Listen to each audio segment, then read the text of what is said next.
Peleka kwa Ruto. Sawa, nitapeleka kwa Ruto. Hiyo ndio unaogopa peke yake. Karibu sana mpenzi mtazamaji kwenye Kenya News Live TV. Jina langu ni Washington Mwange. Dereva wa mbunge wa Kibra Peter Ochieng Orero afikishwa kizimbani na kutozwa faini ya shilingi 1,100 ama atumikie kifungo cha miaka 12 gerezani kwa kupita wrong side ya barabara na kutumia matusi kwa mwanahabari hitajika wa kituo cha CNN Rari Mado baada ya kuzuiwa kupitia wrong side na mwanahabari huyo. Peleka kwa Ruto. Sawa, nitapeleka kwa Ruto. Hiyo ndio unaogopa peke yake. Dereva huyo alikiri mashtaka hayo na kuomba msamaha huku akisema alikuwa akifuata amri ya mdozi wake ambaye ni mbunge wa Kibra Peter Orero.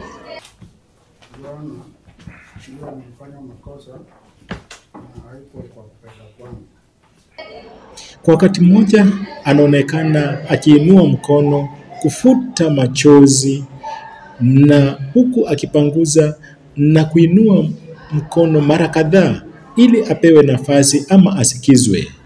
Na baada ya kupewa nafasi anaomba msamaha na kusema hajawahi shikwa wala kupatikana kwa makosa yoyote na kusi koti kumhurumia. Nikaona jamu wakati nilikuwa najaribu overtake nikapatana na hiyo gari ilikuwa nimeifungia. So nilikuwa naomba koti msamehe sababu hiyo ndio makosa yangu ya kwanza na sijawahi fanya makosa yote kama hayo. So hii ndio siku yangu ya kwanza hata kuletwa kotini. Hakuna siku nimewahi kufanya kazi kama hiyo, makosa kama hiyo. So ni yangu ya kwanza, nilikuwa naomba koti msamehe na sitawahi rudia tena.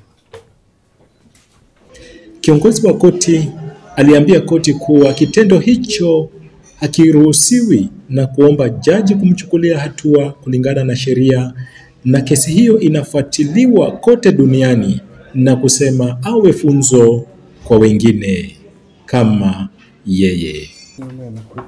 Rejoinder to what he has indicated. Unfortunately, I've had the privilege of seeing the clip that we intended to produce in court. And unfortunately, there was no remorse and it was intentional. We have the belief that the said obstruction and dangerous overtaking was intentional, and we pray for the court to act in accordance to what is provided and be harsh on the accused person given the circumstances that transpired. Unfortunately, this matter has gained notoriety in the country, and there will be need for the court to act decisively so as to curb from other people from behaving in such a manner. Jaji hakuwa na jingine ila kuamuru dereva huyo kulipa faini ya shilingi 1,100 ama kutumikia kifungo cha miaka 12 gerezani. I have considered the offense that is before court together with the mitigation. I've also considered the section of the law under which the accused person has been charged with. The same provides for a sentence, a fine of Kenya shillings 100,000.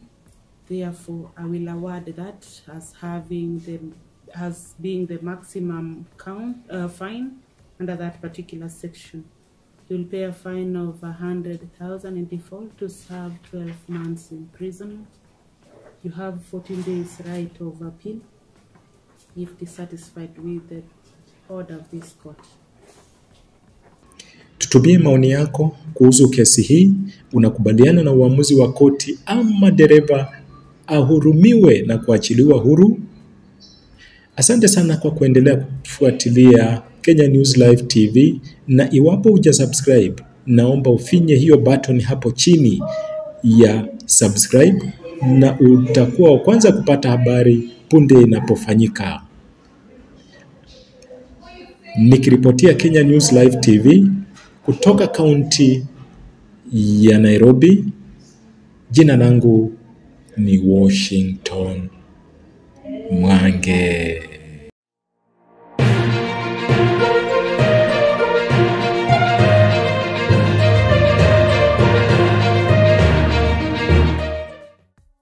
Jina langu ni Washington Mwange.